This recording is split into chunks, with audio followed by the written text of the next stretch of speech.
You better not cough. You better not cry. You better not sneeze. I'm telling you why. Santa Claus is coming to town.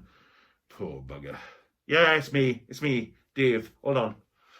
There you go. It's a bit more familiar, isn't it? I got to keep this on. Deb goes mad if I answer the door and I am going on. So, yeah, that's just how life is at the moment. And this I'll tell you about later. And these, well, I got a sty on my eye, right, the size of a 50p piece, an old one, not a new bugger, an old one. Yeah.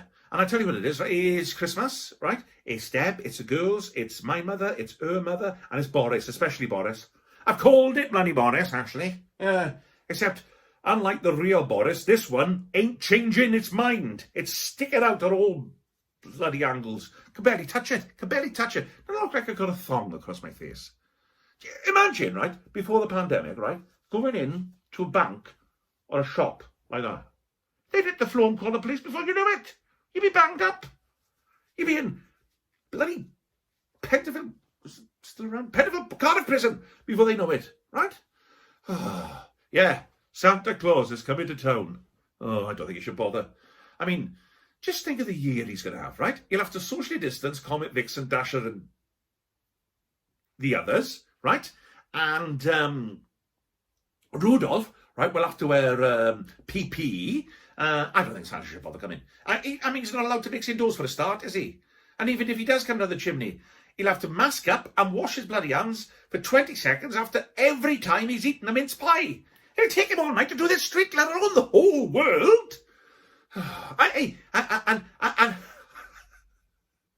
after he's delivered all the presents, right, and caught all 19 COVIDs and the new one, right, that's doing the rounds, he'll get back to the North Pole and find 15 million missed calls from Track and Trace. You've got it, folks. It's Christmas. I mean, is this still on? I bloody hope not. Thanks to the new rules, though, we can only invite one mother or the mother-in-law for turkey. Talk about being stuck between a rock and a hard place. I mean, it's like somebody saying to you, who would you like at your dinner table this year, sir? Attila the Hun or Hitler? I'm not telling you which is which, but I will say this. Deb's mother is not as clean-shaven as she used to be. I think that's giving it away, really, isn't it? I mean, a choice between my mother and the mother-in-law. That's like the Trump of board games. My mother, right, she lost Kaplunk last year, refused to accept defeat, and demanded a ball recount. And Deb's mum, right, Hazmat Jean, Hazmat Jean, she comes out like Marty McFly in Back to the Future with a yellow suit and stuff like that. Well, she'll have us pouring hand sanitizer over the Christmas pudding instead of brandy and setting light to it. I mean, bloody hell. I mean, is it really worth it? And if having to spend the day with one of those mothers wasn't bad enough, for the last God knows how many weeks, every time I look outside the window, I've seen an Amazon delivery man wandering around like a half-pissed zombie, looking for the wrong house to hide a package somewhere you'll never bloody find, and then he'll send you a cryptic photograph of where he's left it. They sent me one the other day, right? It was a photo of a car wheel. I mean, what? Deb, bless her, right? She'll be checking under all the cars on the street. I looked like I was trying to find a cat or something. And I've still not found the bugger.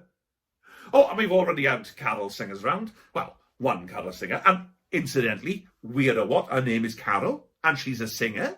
Yeah. She wants to... This is what this is about. She wants me to dress up as Father Christmas, right? I said, Carol, this is all I've got, my love. She said, that'll do. I said, what's it for? Is it for the kids, is it? And she went, no, it's for me. Well, it turns out, right, she's got a thing for Father Christmas, right? She likes sitting on his knee. I said, I'm not sure if Deb will... She went, go! It's all right by me. I said, well, it's all right for me to do it then, if Deb, bless her, is all right. But I could hear her laughing behind me. Well, I gets up to Carol's house, right? She's made a grotto out of the coal bunker in her backyard. I sat her, she sat on my knee. She's kissing me all over my face like this. I'm thinking, I could have COVID after this. I'm saying, hey, oh, Carol, calm it, love. She goes for the tongues. I said, Carol, You're 92, babes. Leave it out. And I'm married. I'm married to Deb, bless her. The love of my life. She said, Deb said it was okay. I said, yeah. Now, come on. You've had your Christmas present. And I walked all the way down the road here. The walk of shame. Oh. Anyway, the kids want me to do this as well. They're at that awkward age. That's what Deb says. I call them the pain in the arse age. Oh, Jesus. And the dog's off now. I'm going to kill that dog. I'm going to have it stuffed. I am. Bugger the turkey. I'm stuffing that bugger. I've been stuck in this house since March, right, with 3 women that are miserable before, during and after their bloody times of the month. I've seen more periods in evolution. The bathroom looks like Hostel 2. I'd normally pop down the pub for a few jars to numb the pain, but we can't do that now either, can we? Although Bob, our local landlord, was serving it on the sly before lockdown. He said, just order a Coke and I'll pop something stronger in it for you. Well, gotta be honest, Guinness and Diet Pepsi wasn't really what I had in mind, but beggars can't be choosers. It's bloody prohibition round here. What's that film with old Sean Connery? He's gone now, isn't he? The Untouchables, the Untaffables. That's what we are. The Untaffables. Don't touch us. Don't touch us. I'll have a Guinness on a Diet Coke. Shaken, not stirred. I've asked Deb, funny enough, for the complete box set of James Bond, but I know I won't get it. I'll get what I have every Christmas, socks.